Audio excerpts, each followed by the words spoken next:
Dios te bendiga. Qué bueno volver a encontrarnos en esta transmisión de la Iglesia Cristiana Carismática Cuadrangular del Chicó, en estos primeros domingos del mes de enero del año 2025.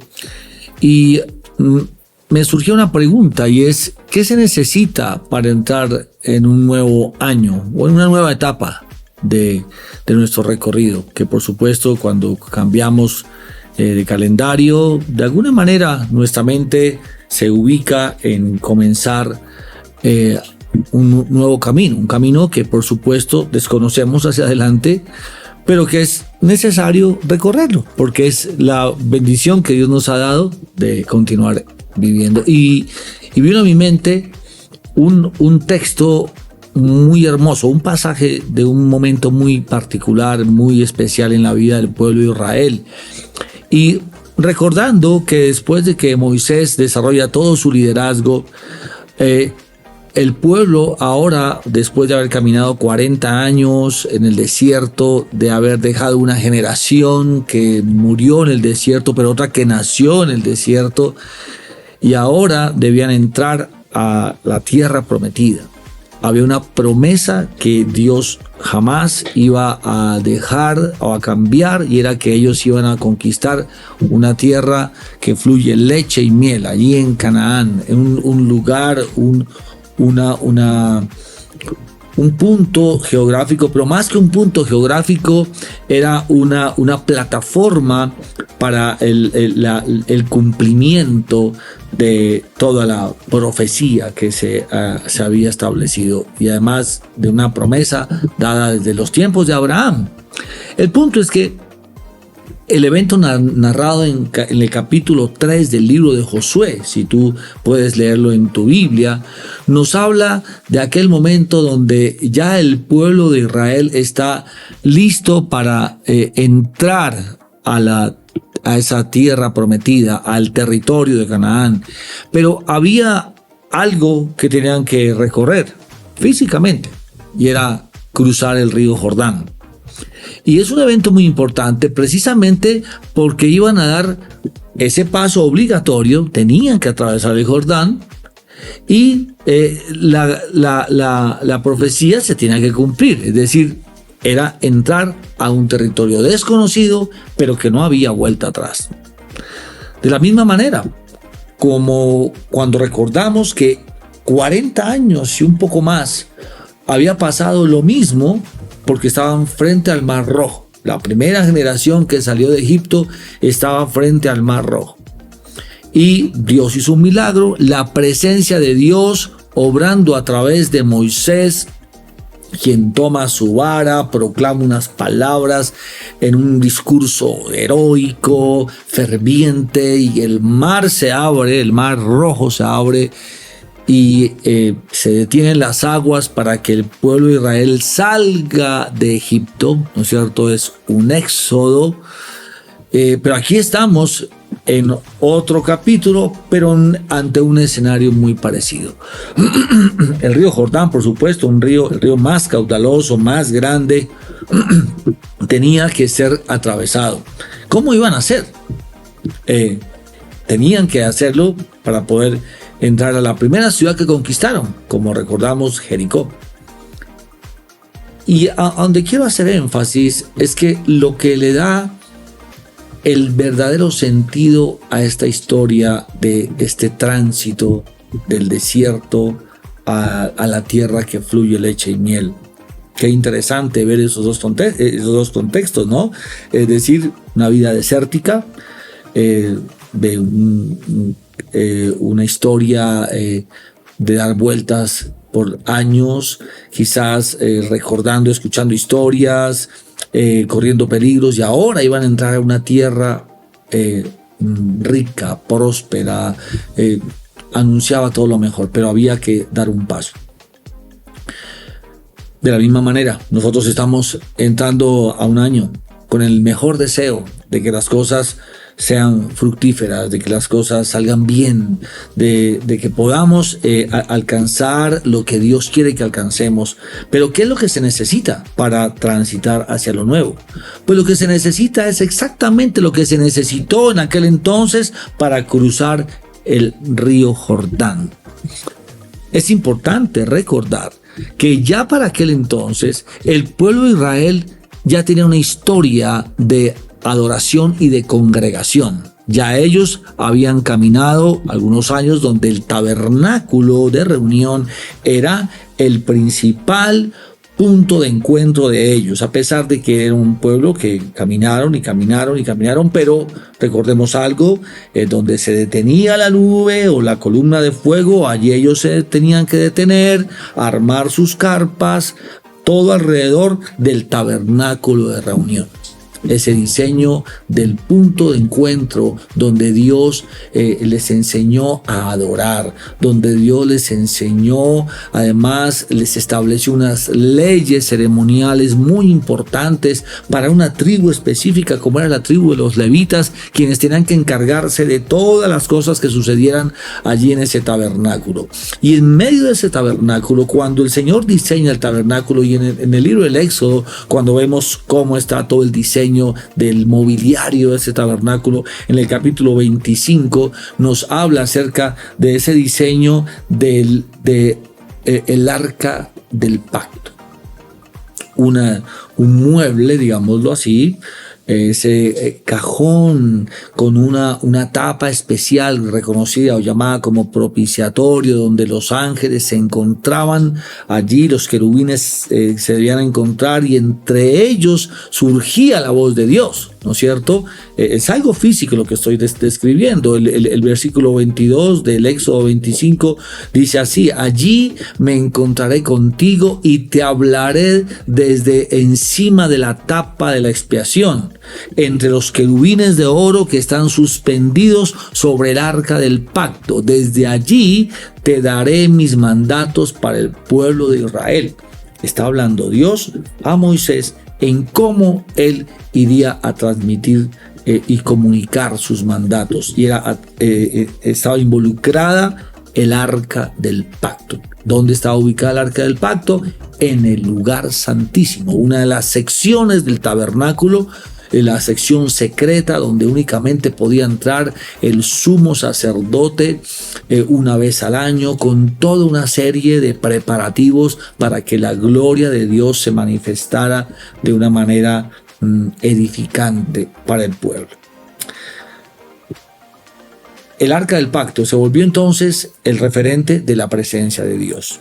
Y lo resumo así porque precisamente lo que está sucediendo aquí es que dentro de ese mobiliario del tabernáculo, Dios había escogido hacer presencia y dar sus instrucciones, dar sus mandatos.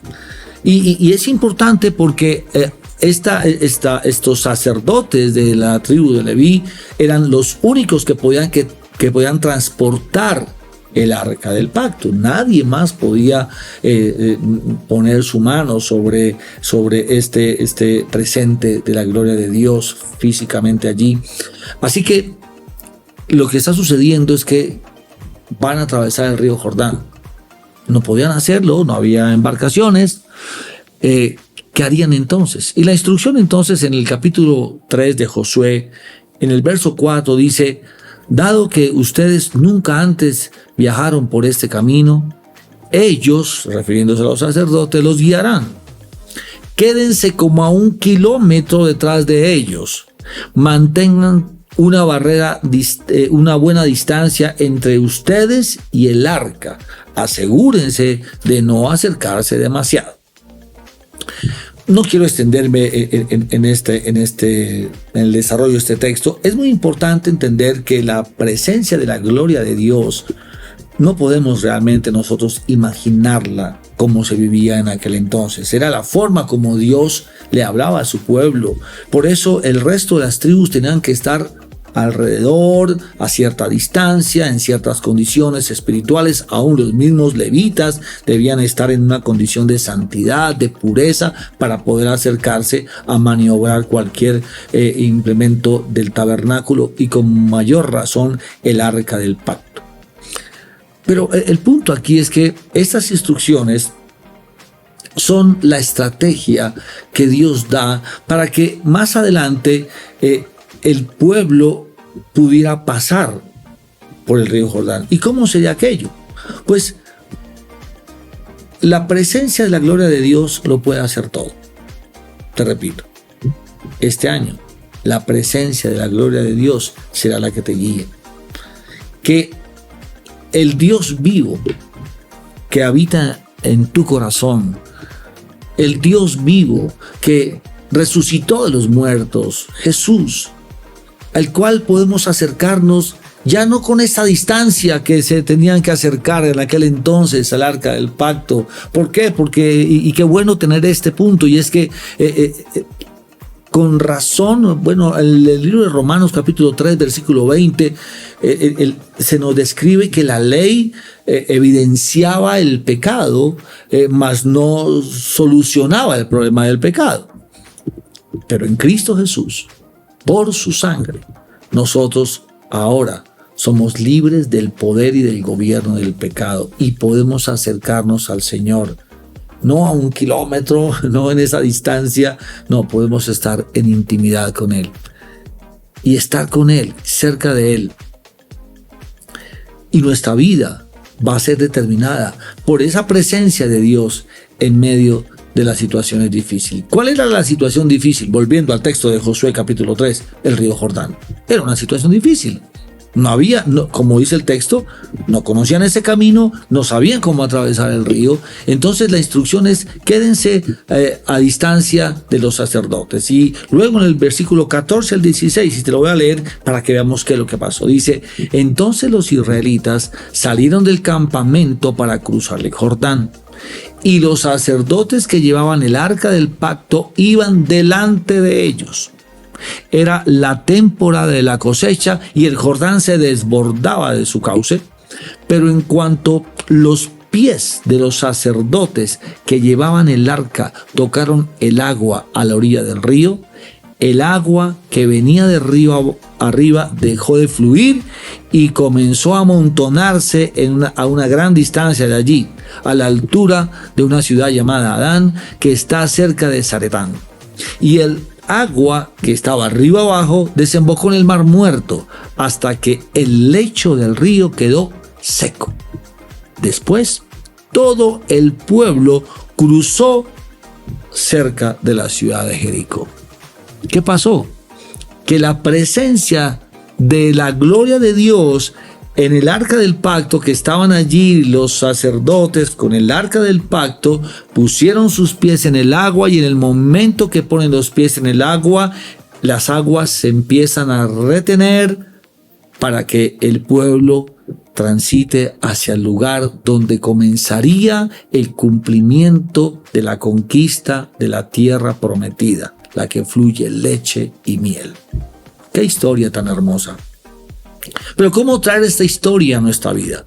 ¿Cómo traer esta historia a nuestros días, a estos tiempos del año 2025?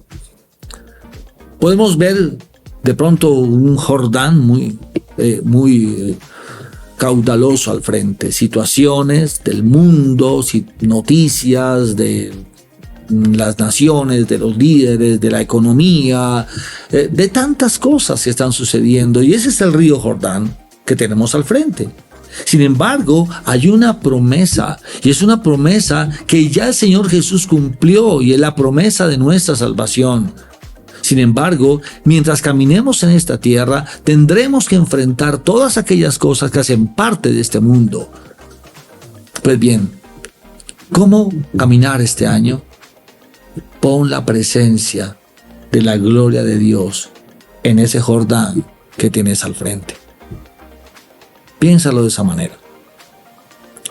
Los sacerdotes solamente pusieron un pie en las aguas y las aguas se empezaron a detener. El escenario se empezó a transformar. Aquel río caudaloso ahora se volvió en una vía de tránsito, donde todos pudieron pasar y acercarse a al primer desafío que tenían allí en Jericó. Ahora déjame anotarte algo. ¿Cómo dar esos pasos de fe? Pues cuando tú ves 2 capítulos adelante, 3 capítulos, en capítulo 6 de Josué, se nos narra la conquista de Jericó. Y te lo resumo brevemente. La conquista de Jericó tuvo esta estrategia militar. Y era darle una vuelta cada día a los muros de la ciudad, una vuelta en silencio, durante 6 días. Y el 7º día, dar 7 vueltas a los muros, alrededor de los muros de Jericó. Y en la última vuelta, al sonido o a la orden de Josué, todos gritarían y los muros caerían. ¿Qué te parece esa estrategia militar? Pues realmente no es razonable, porque fue un acto profético de Dios para que esos muros cayeran, y así cayeron. ¿Cómo creer en eso? Pues más bien la pregunta es, ¿cómo no creer si unos días antes este pueblo recibió la instrucción de que siguieran la distancia el arca, y que cuando los sacerdotes entraran en el río, las aguas se detendrían? ¿Tiene lógica? Tampoco tiene lógica, pero ellos creyeron. ¿Sabes? La vida de fe es creer en lo sobrenatural de Dios, no en lo natural que escuchamos de este mundo. Muchas clases de noticias están girando alrededor de nuestra vida, pero ¿en qué tienes puesta tu esperanza? ¿En qué tienes puesta tu vida? ¿Cómo afectan las cosas tu vida? Nadie está diciendo, el río Jordán no era un dibujo, era una realidad.